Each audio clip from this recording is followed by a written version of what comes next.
Hey witches, welcome back to the channel. This is Hekterios. So this video is going to be another Q&A with some questions I got in comments in recent videos. And also first, at the beginning of this video, I want to tell y'all some videos that are upcoming on the channel. I'm going to be doing a video on spiritual attachments soon. I might record that today as well after this video. I'm going to also do an update on the video I did last year. I think the title was "The Veil Isn't Just Thinning, It's Being Dispelled Altogether," or "It's Dissipating," something like that. I titled the video something like that. But I'm going to do an update on that because someone asked about it, and that deserves its own whole video. Another person asked about sigil magic and sigil activation and creation. So I'm also going to do an entire separate video on that topic because it deserves a whole video, and I haven't covered sigils on my channel yet. So those are the upcoming videos that will probably be coming out next on my channel. So now let's get into the Q&A. Someone asked, what is the proper way to dispose of food and drink offerings after spell work or ritual? So, as with all things, magic is a very personalized path to the individual, to the practitioner. So, practice how you want. It's good to get suggestions and advice from other practitioners. There's going to be a lot of things that we all do the same or similar, but there's always a tweak, personalized tweak that we have on everything. So just I'm putting that in here as a disclaimer that this is how I do things, and you are entitled to practice however you want, even after you hear my advice. So, how I dispose of food and drink offerings, it really depends on the spirit that I am giving the offering to. So for example, when I give offerings to Goddess Hekate, food and drink offerings, I will leave it on her altar during the ritual work, during the spell work, and usually until the candles are completed with whatever ritual or spell I'm doing at the time.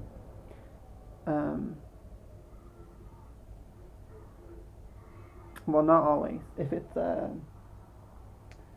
like a taper candle or a small votive candle, those typically burn out within hours. So that's when I will leave the offering on the altar until those kind of candles burn. If I'm doing a jar candle that burns for several days, I will not leave the food or drink for several days on the altar. Usually, if it's in that kind of scenario, I'll just leave it for like one overnight or one day, and after that I will take it outside to a specific spot that I have chosen in my yard that I leave the food and drink offerings. I'll just pour out the drink or leave the food there, and that's typically what I do because I like to let nature consume it. When it's on the altar, I feel and believe that Hekate or whatever spirit will consume the prana or life force of the offering, And then whenever I put it outside, it's like it's like I'm getting rid of the physical aspect of it. And when I say getting rid of it, I don't mean that crudely. I mean I like giving the physical aspect to animals and insects to eat, because I feel like it's a further offering in that way, as stray animals can have something to eat that night, or ants and insects will come and eat it as well. And I feel like that's also a way that I'm giving an offering to nature, and strengthening those bonds. So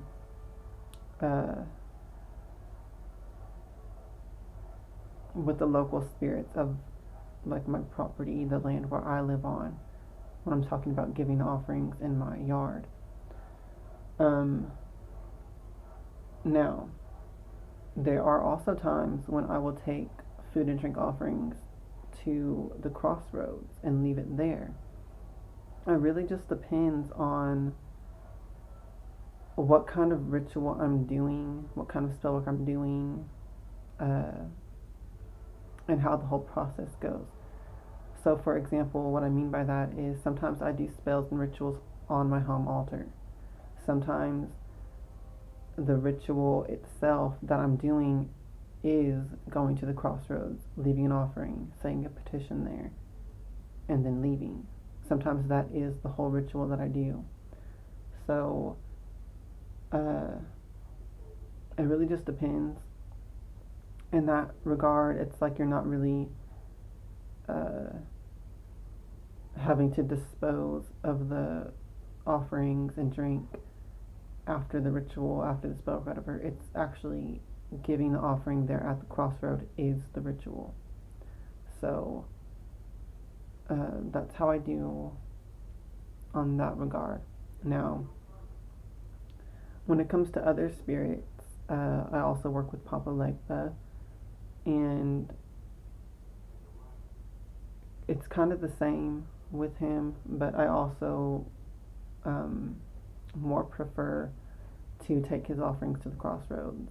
So I don't really do a lot of altar type ritual work with Papa Legba. Most of the time I'm taking offerings to the crossroads, saying my petition there, and leaving it. And that just is the whole ritual. So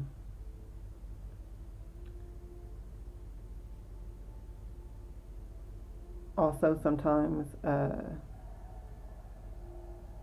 one other main way that I give offerings, if it's food and drink, is I will take it to a creek or a river or a stream, and I will throw it in there.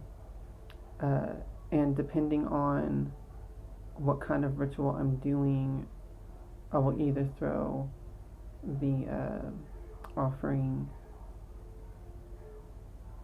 typically where the water is flowing away from me, or I will throw it the other way where it's flowing back towards me. And that just depends on the intention of the ritual. Like, am I doing a banishing working, or am I asking for protection, or some kind of baneful magic? I will throw it on the side where the river's flowing away. And if I'm doing a ritual for abundance or prosperity or blessings of any kind, I will throw it in the side where the river or stream is flowing towards me. And that same principle applies to any kind of spell work you're doing with the river, or I'm doing with the river. That's how I do it. But I do the same when I give offerings at the river or the stream or the creek. So that's quite simply put how I do offerings. So hopefully that answers your question. But once again, you can do it however you want. Really, I know a lot of witches who just leave an offering on the table or on the altar, and then once they're done with that, they just throw it away. If you're comfortable doing that, if you don't feel like there's anything wrong with that, then go ahead and do it like that. But to me, I like leaving it outside in nature. That's how I do it. So the next question I'm going to go ahead and answer on this Q&A is, someone asked for my input on conjuration of a pet that has passed away. If I even have thoughts and input on that. So, some of you all know that I lost Vesta, which was my pet cat.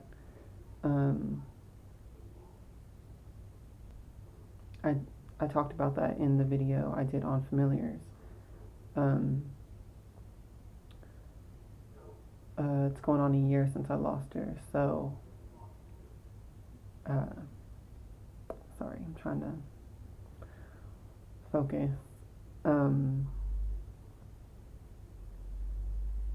I haven't really done a lot of work with pets that have died in the past, so it's kind of like a new thing for me as well. I have done some work with Vesta since she passed away. Probably within like the first few months of her passing away, I did do some rituals on conjuring her spirit. I think it was at the time of the bone moon lunar eclipse that we had last year or the beginning of this year. I can't really recall exactly when it was without looking at my book of shadows or wherever I marked it down at. But basically, I can just tell you the experience I had with that. I can't really answer this question in depth because I don't have much practice with it in other aspects, but I did have this one experience I can share. So what I did with that ritual was I actually conjured the spirit Murmur from the Lesser Key of Solomon, from the Goetia, and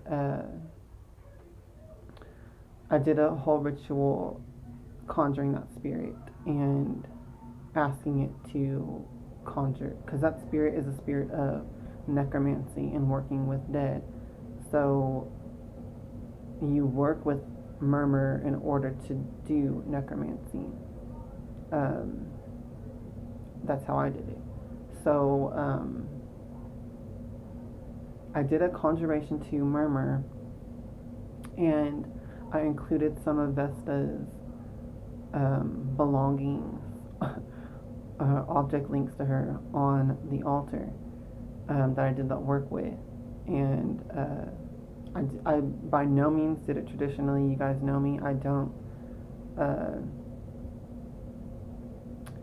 ascribe to any particular religion or path when it comes to magic. I'm highly eclectic and form my own traditions and my own way of doing things. I'm highly into just personal gnosis when it comes to magic.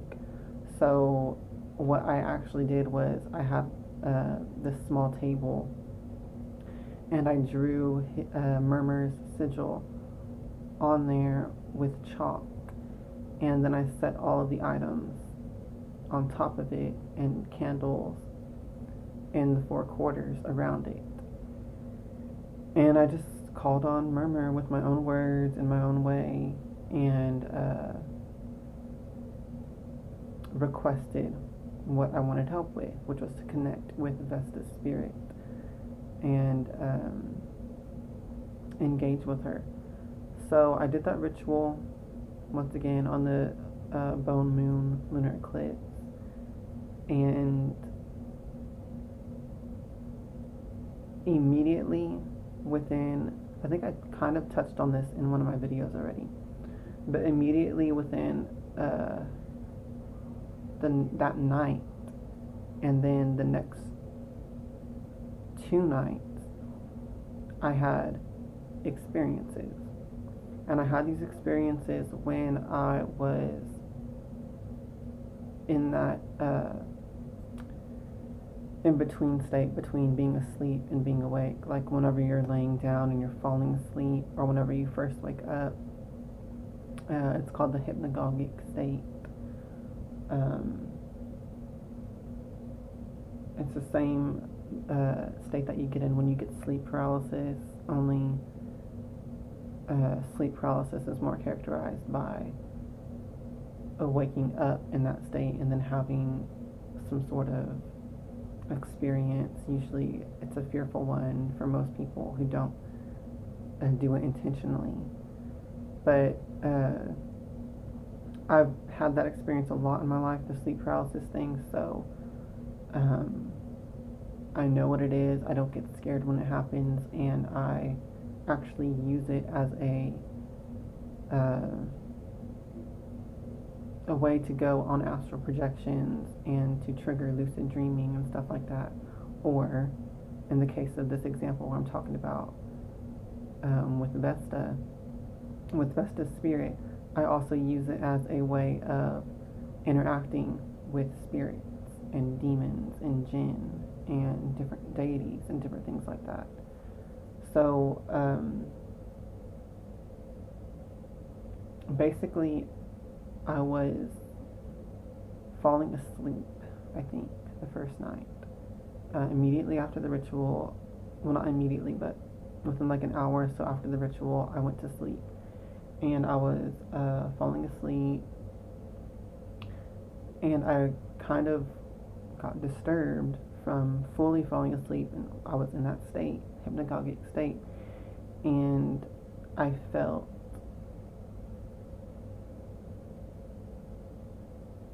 the sensation of a cat jumping on my bed and walking up the bed, from the foot of the bed up towards me, and kind of snuggling against to my side, like by my hip. And I even felt myself like petting this cat, but it was invisible. So if you're a cat owner, you know what it feels like when a cat jumps on your bed and is walking across it with their little paws, and when they're snuggling against you, and when you're petting it and stuff like that. You know how all of that feels. And that's what I experienced. I experienced all of that, but it was as though Vesta was completely invisible, but you could feel her physically. So I experienced that and petting her, and then I kind of just fell asleep from that experience. So that was interesting, and I was like wanting to see like what will this progress into. So the next night, I just kind of once again prayed over the altar that I had made to Murmur. I didn't really do a full ritual again. I just did like a short prayer before I went to sleep. So I didn't have any experience falling asleep. But the next morning when I woke up, I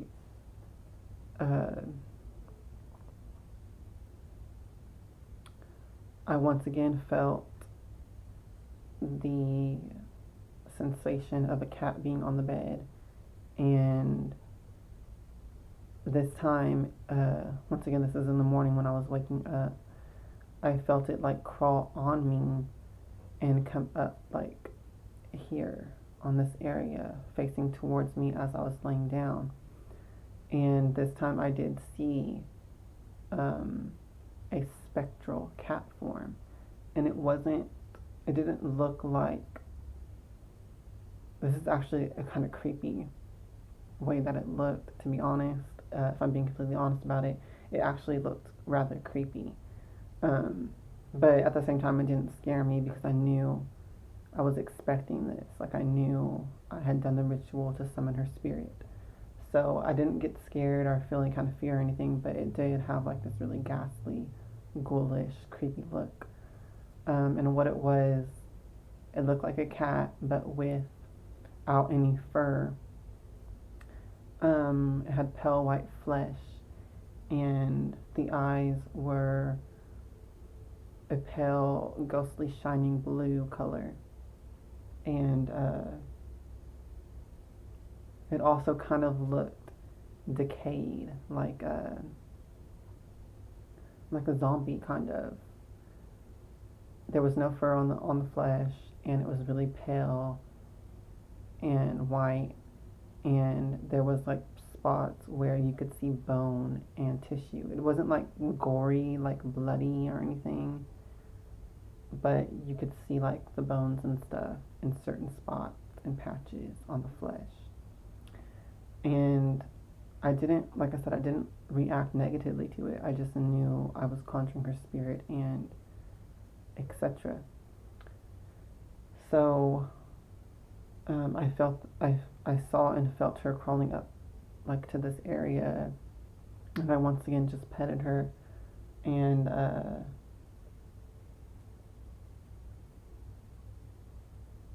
she meowed, and it sounded really raspy and like not like a normal meow, but like very raspy and like choked, kind of like, what is the word? Like it was just hard for her to meow, or strained. Strained is actually the proper word. So I just petted her a little bit longer, and then I fully woke up and came out of the experience. And actually, she turned and like ran and jumped off the bed, and then I came out of the experience, and I like sat up and I looked around, and there was just nothing. So after that, I took it to mean like she needs more energy. She needs me to give her offerings, because of the way that she looked and her form. Because the first night she was invisible altogether, like there was no kind of physicality to her other than the sensation of touching her and feeling her. The second morning, she had a physical looking appearance, but it was like really, decayed and gross looking. So I was like, I'm going to give her offerings today. So what I did was I, once again at the altar to murmur with her belongings and stuff, I put some food there, food offerings, including cat treats and stuff like that, that she liked when she was alive. And I put like a good, generous amount of offerings there for her. So the third and final time that I saw her spirit was once again, I think I was falling asleep again. And I once again felt her jumping on the bed and kind of crawling around, or walking around at the foot of the bed. And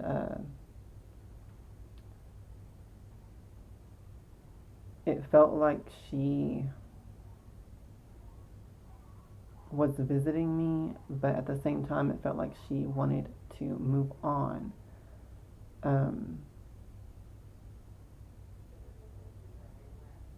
So if you have a cat or a dog or something, or a pet, and like whenever they want to go outside or something like that, and they're like they're listening to you, but you could tell that there's like they want to do something else, that type of thing. That's what it felt like. It felt like her spirit was there visiting me, and like she wanted to do that, but it seemed like she wanted to leave and to move on as well. So and actually that time when she came, I did see her fully, like as she looked when she was alive. But once again, like with the previous time that she appeared, there was like a spectralness to her. Like she didn't look physical, she looked like ethereal. but with the same characteristics that she had when she was alive. So that time I didn't pet her or anything. It's like she was just at the foot of my bed walking around, and then she jumped off the bed again. So after that experience, I was like, okay, I'm going to stop summoning her now. I know that she's still around, and that she seems like she's okay. So that's really all I really wanted. I kind of just wanted closure on the whole experience, because she was killed by dogs or coyotes or something. It wasn't like an illness or anything where I expected it. So it was really sudden, and it was shocking when she did die. So I took it hard, and I really wanted just to give closure, or to give some kind of reconnection, just to know she was okay, you know. So after that experience of her coming the third time and looking like she just really wanted to move on, I decided, okay, I'm going to stop summoning her. So I took down the murmur altar and all of her items and stuff like that, and I took all the food and I took it to the cemetery nearby my house where I buried her, and I just left all of that there on her grave, and kind of did like a prayer to Hekterios that her spirit will just move on and find peace and stuff like that. So that's my experience with working or conjuring spirits of deceased pets. Once again, that's the only story I have to tell about it, or the only experience I have with it. So if you ask that question because you're wanting to do it, I suggest, you know, the way that I did it worked out perfectly well. If you want to, if you're comfortable with it, I suggest calling upon the xoxo demon, jinn, spirit, murmur. You can do it in the traditional way as the grimoire directs you to, or you can do it in the way that I did it, or you can do it in any way that you want. But that spirit does help you connect with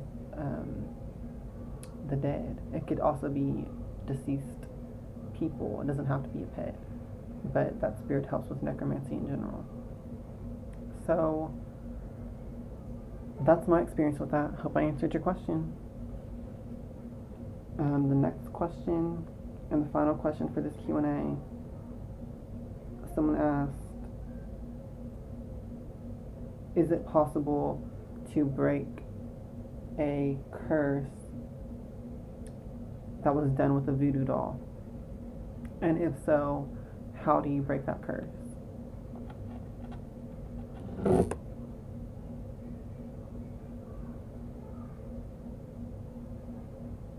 Sorry, I had a message.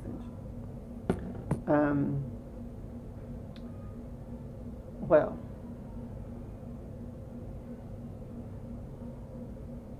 I do have some answers for you. Dealing with this kind of curse is actually kind of complex, because when someone makes a voodoo doll of you, it usually contains a personal concern in it. So this could be your hair, your fingernails, your saliva, an object linked to you, a piece of jewelry, a piece of your clothing that has your sweat on it. Your blood could also be in the doll. So it's very focused magic when someone has a personal concern, and then when they make a voodoo doll of you, when you combine those two things together, it's really focused, it's really strong, it's really potent. So I almost want to say, like, you might be in for quite a battle trying to break a curse like that. But with that said, just know that you're going to have like a really powerful source or spirit backing you when you're going through the process of breaking this curse. But I do have some suggestions on how you can do it.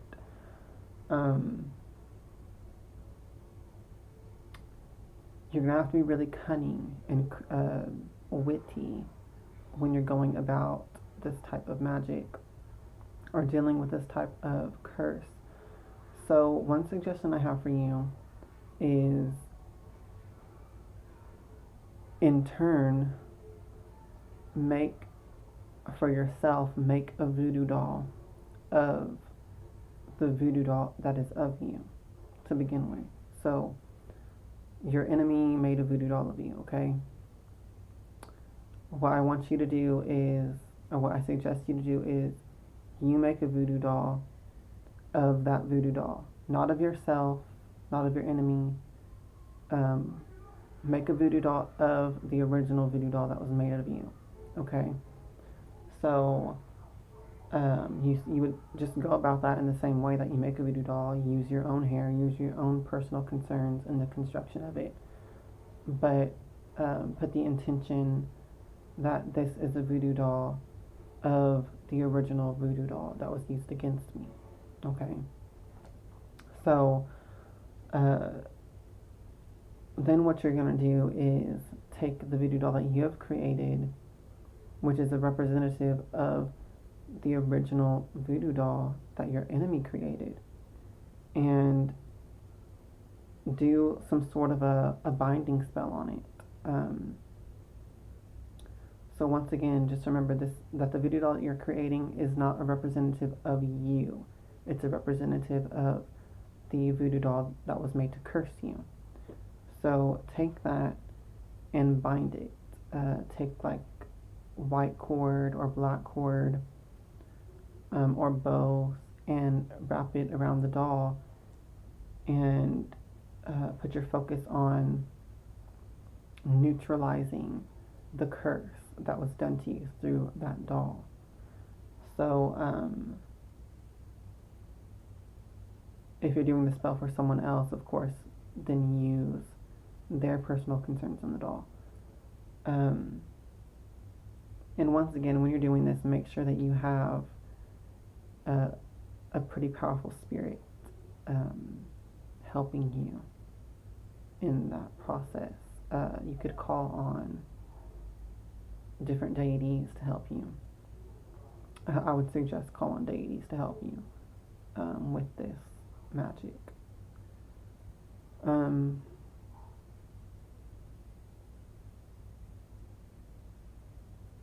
Another suggestion I have for you is do some kind of a ritual or spell work that is intended to make your enemy lose that item, the original voodoo doll that was used to curse you.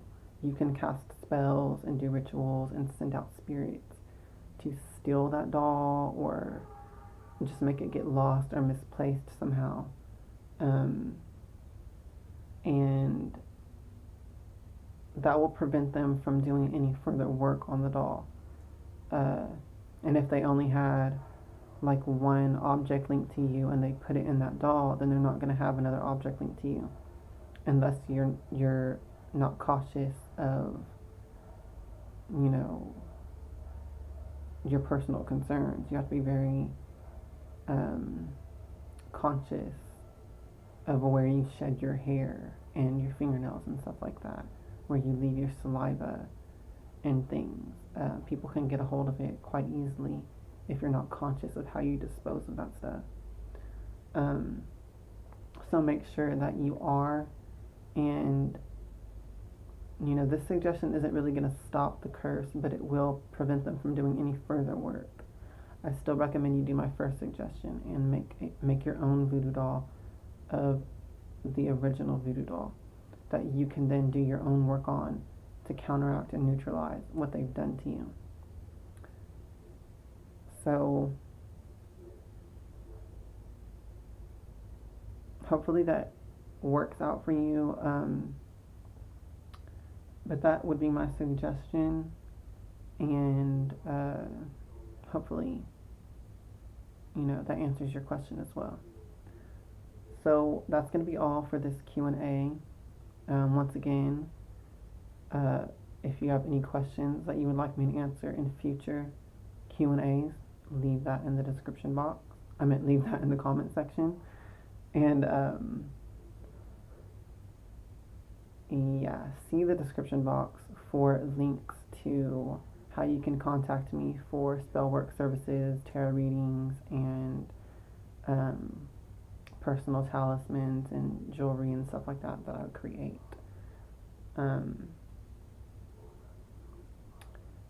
And I also wanted to mention in this, because I haven't really put this out there yet, besides on like a few posts on Instagram and Facebook. I haven't put it out here on YouTube yet, but I do offer lessons and classes. I have a secret Facebook group for students. Of course, you have to pay a fee to be in that class or in those classes in that group. But I do private video lessons where I'm teaching the students what it is that they want to know about in particular. I also have several video courses and video lessons available here on YouTube, but they are private videos. You can only view them if I send you a link to view them. And I can give you access to those courses and lessons as well for a fee. So if you're interested in any of that, just contact me. Once again, all the information is in the description box to contact me. So I just wanted to put that out there at the end of this video as well. And I will be doing the other videos I mentioned soon. So thanks for watching. I hope that you all had a great Halloween and Samhain. And hail to the witches and blessed be.